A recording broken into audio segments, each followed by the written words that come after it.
Hello, I'm Max, and today I will show you how I made an anvil from scrap metal and a log. You will also learn two useful life hacks. Note, the anvil has multiple hardy holes that allow a blacksmith to install forming attachments.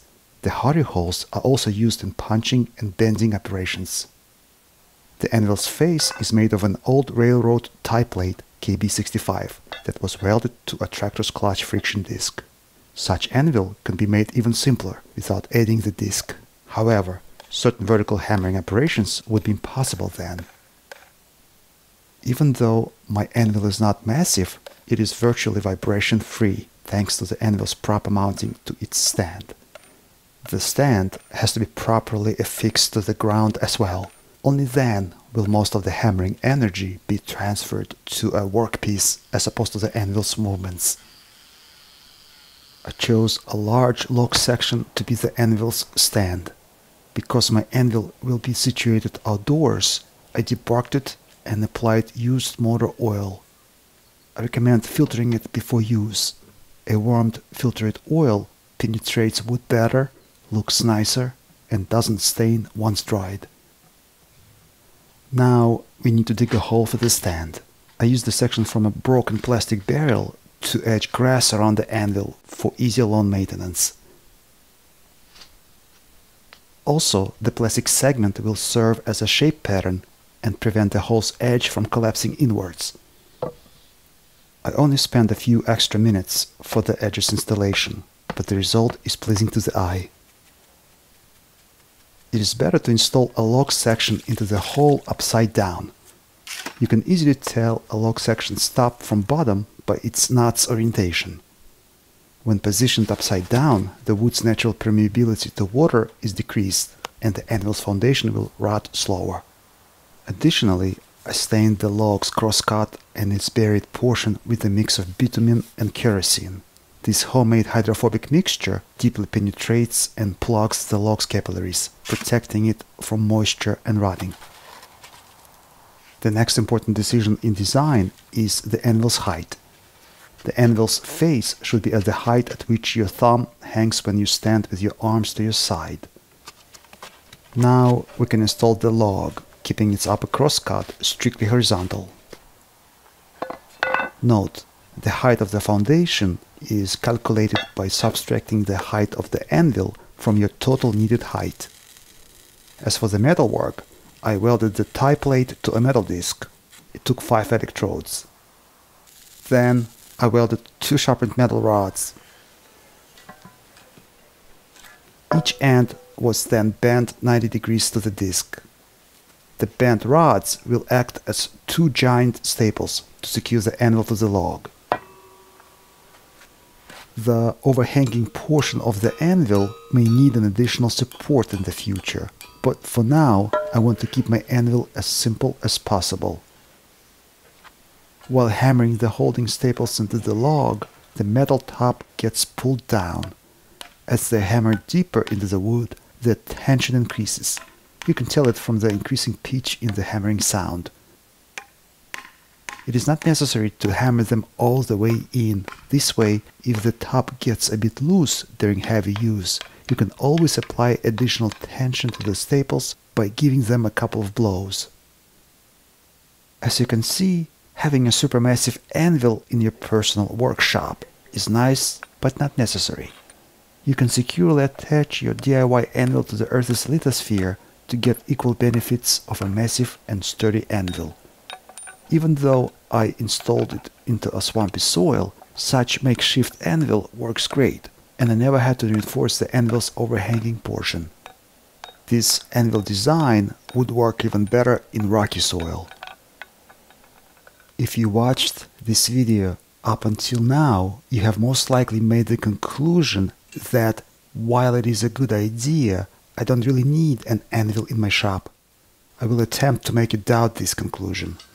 Frankly, I didn't think an anvil could be such a useful tool in a DIY shop till I made one. Using this anvil and a simple homemade forge, I made many of my tools I could only dream about before. For example, I forged this extra large chisel to use it at my remote log cabin camp. I also made an indoor anvil using the same concept, a metal top and a log stand. If many people show some interest, I will make a separate video about how to install an anvil in the shop's concrete floor, as well as how to add a silencer to the anvil. There are at least 6 interesting methods on how to make your anvil more neighbor-friendly. Using my anvils, I made this bimetal axe by implementing my axe balance calculations into real life. As a result, I got a perfectly balanced bearded axe that came in handy in the outdoor carpentry projects. Here is another example. This is a clogger's knife, also called a stock knife. It is an ideal tool to make large, well-controlled cuts along or across the grain. Note, unlike an axe, such knife leaves a perfectly smooth surface. Look at these shavings on the surface. There are no tears or cracks left by the tool. I don't think you could buy such a knife in the store. In other words, an anvil allows one to make tools with exact specifications that are important for their individual needs. Another good example is my two-handed bent carving gouge. I use it to make large hollowed wooden cups and troughs. Even though this dry birch's grain is so wavy, the gouge has no problem to take large, smooth shavings, leaving a perfect surface behind. It is simply a pleasure to carve wood using it. Here's a super simple project anybody can make. Although this door handle looks complex, it is perhaps the easiest metalwork project I've ever done in my hobbyist blacksmith shop. I highly recommend anyone to try making such a door handle. I also made a number of specialty draw knives that I extensively used in just about every woodworking or carpentry project. I used my homemade draw knives to build a log cabin in a remote location in Karelia. I also used them to make other carpentry tools and jigs, such as a shaving horse, a bushcraft woodworking bench, a lathe, a washing machine, a mill powered by a wooden water wheel, and many other simple things for my log cabin camp. You might object that one needs a forge besides an anvil. I will partially agree with you, and here's why. I made my first mini forge from a tin can and a small gas torch. It only takes about an hour to make one. Such mini forge will do for your first small projects, such as this small knife I made from a ball bearings roller. Once I needed to forge larger metal pieces, such as my bearded axe, I made a simple coal forge from 2 metal buckets, some sand, and an old fan. The disadvantage of it has to stay outdoors. My third forge was made to be used indoors. I made it from a tin barrel and a large gas torch. It is pretty much the same thing as my mini forge made from a tin can, only larger.